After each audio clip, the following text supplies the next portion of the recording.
Hey, what's up, team? This is DP. Reason you can't see me right now is because I'm going to read you something, and I don't want my face distracting what you're hearing. So I'm going to just go ahead and start off by reading.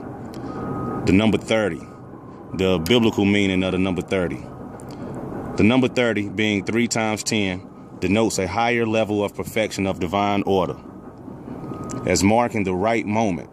Jesus was 30 years of age at the commencement of his ministry. Joseph, a type of Jesus, was the same age. King David, also, when he began to reign over Israel, was 30 years old. And Jesus himself began to be about 30 years old. That's Luke chapter 3, verse 23. Joseph was 30 years old when he stood before Pharaoh, king of Egypt. That's Genesis 41:46.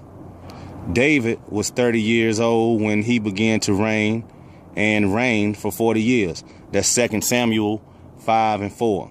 Those are the verses that you have to choose from. But additional information, the number 30 pictures dedication. Aaronic priests were dedicated to serve at age 30. John the Baptist, the son of a priest, began his ministry at age 30. 6 months before Jesus began his at age 30. 30 also portrays the blood of Christ. Judas betrayed Jesus for 30 pieces of silver. So I'm going to let you go ahead and sit on that for a minute. And here I come. So Friday. 30 days left, guys.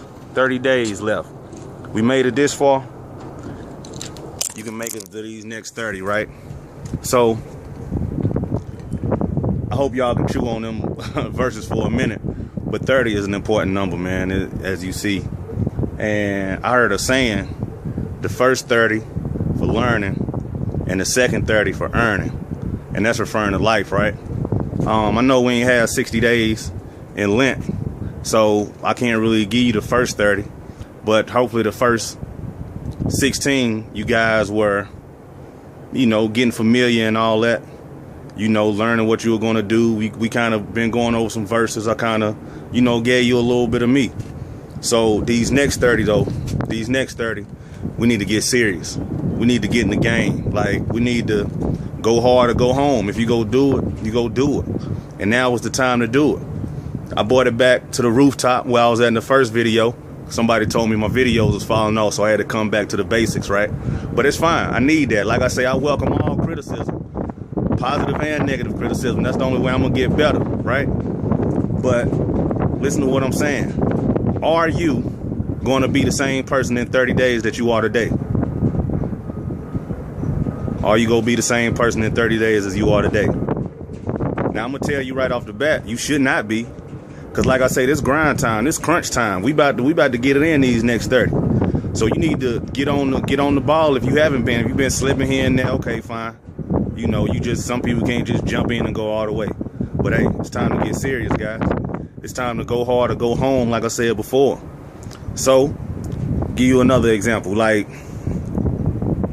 when I started school, when I started kindergarten, I guess, I wasn't the same person when I graduated high school. I mean, I know that's a long time, but just to give you, just the example of you shouldn't be the same person when you finish as you were when you started. We should be stronger when we finish. We should have a better relationship with God by the time we finish. We should, be a little more spiritually conscious by the time we finish this thing. You should know more. You should feel more. You should feel closer to God. You should feel like you know a little bit more than you can tell somebody else. I know a lot of you guys never participated in Lent. So if anything, you should just be a better person because of that, because you felt like that you sacrificed and you did what you needed to do to get closer to God. So I know, I got faith in you. I know that you're going to be a better person or a different person in 30 days. I know that. So the thing is, you need to get that in your head. You need to tell yourself that you're going to be a better person in 30 days, or you're going to be a different person in 30 days. And you should feel the growth. 30 days from now, Easter Sunday, April the 20th, you should feel like a different person. Just like Jesus rose from the dead, you should feel like you ain't gonna rise. You know what I'm saying? But uplifted. You could say like you should feel like a different person. You should feel like you conquered something, like you accomplished something. I know I am.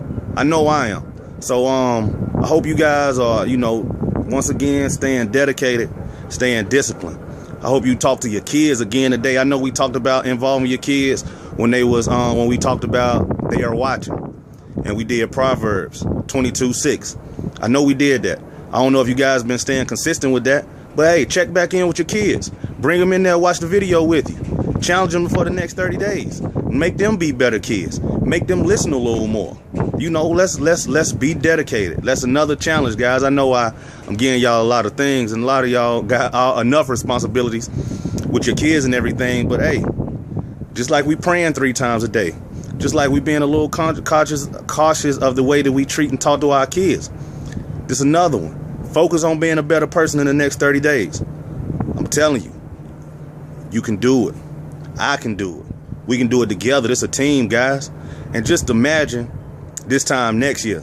It was a struggle this year, but next year, man, we're going to be looking forward to Lent, because you go see the growth and the change that's happened on April the 20th. You go see how you rose and became a better person. So that's the challenge, guys. I'm going to see you guys tomorrow.